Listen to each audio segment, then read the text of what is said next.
of Representatives in Nigeria. He represents Chachanga Federal Constituency of Niger State in North Central Nigeria, and is Honorable Bmitosahi.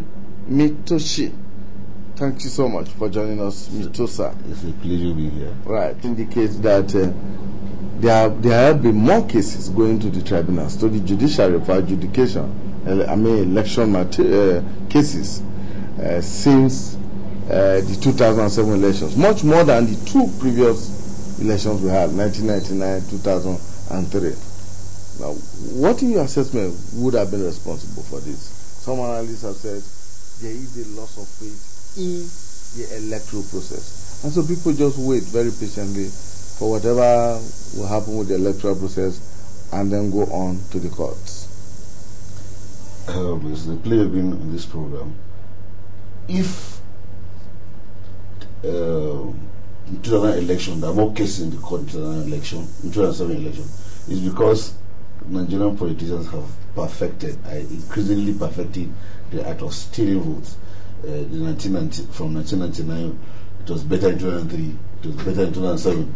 And I'm afraid if we don't do something about it, probably 2011 will be worse than the three previous elections. And well, the courts have sometimes done well in their adjudication, and some have really failed woefully. I'm sure when we begin to discuss it in total, we'll see these flaws in some courts. Actually, even where they have precedent somewhere, will rule otherwise in some other places. The prayers is that we try to get it better between now and 2011. It seems that the politicians are beginning to master and getting more perfect at stealing the votes, and that's perhaps one of the reasons why there's a loss of confidence in the electoral process. Some others have also said that the conduct of the polls by the electoral body may also have contributed to that loss of confidence. Will it be fair to limit it to just these two categories of Nigerians, the Electoral Commission and the politicians, or are there other sectors of the Nigerian society or persons in the Nigerian society who may have inadvertently, consciously or unconsciously, contributed to this adverse situation? Well, for now, I think the blame should be really situated, at the politicians and also the umpires, because I always say that the electors also get involved in the rigging processes, because when the politician comes with his money, when the money back comes, with his money, he gives to the same people who cry later that their votes, were stolen. Now, and also the umpire, we saw what happened in Ghana. The electoral body was firm, and also the political elite, especially the president then of Ghana, was also committed to going through the process clean and clear. So the blame must be first with the umpire, whose responsibility is to say that there's a free and fair election. When the politician knows that the umpire would not be biased, he will go back and do his work well. It is the umpire first that must take the blame, and the politician, who of course sometimes is pursuing his interest. Because I always say that, why are you rigging if you have a genuine purpose of contesting? It is the issue of the electors accepting you or not.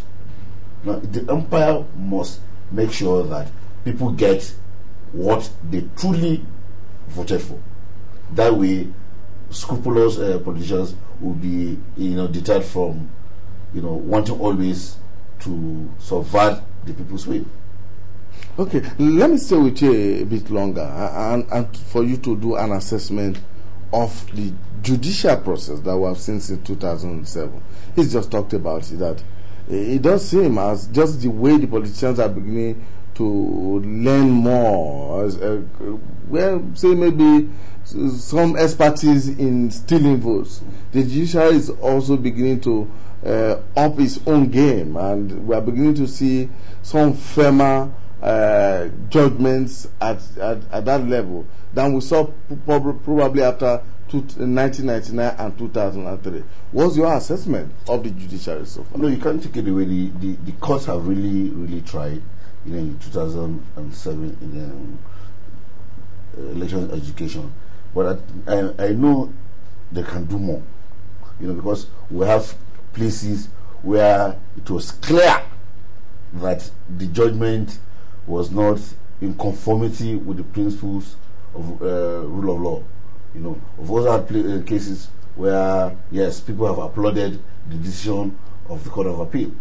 Now, my advice is that from the model that we are copying this system from, they have a time limit for adjudication to be dispensed of before the swearing in of political office holders.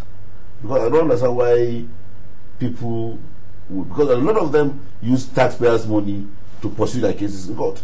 Now, where the Court of Appeal, where the tribunal or the Court of Appeal rules otherwise, what happens to the person who in the first instance rigged the election? Does he pay back the money that he used to pursue his case in court?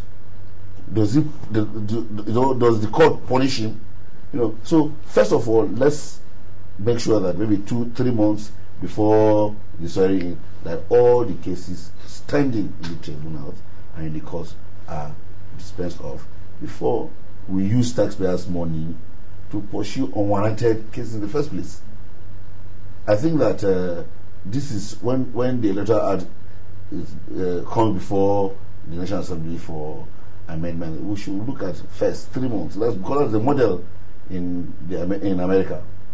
When we dispense of the cases, then we can swear in, so that scrupulous people will not use taxpayers' money to pursue their cases in court.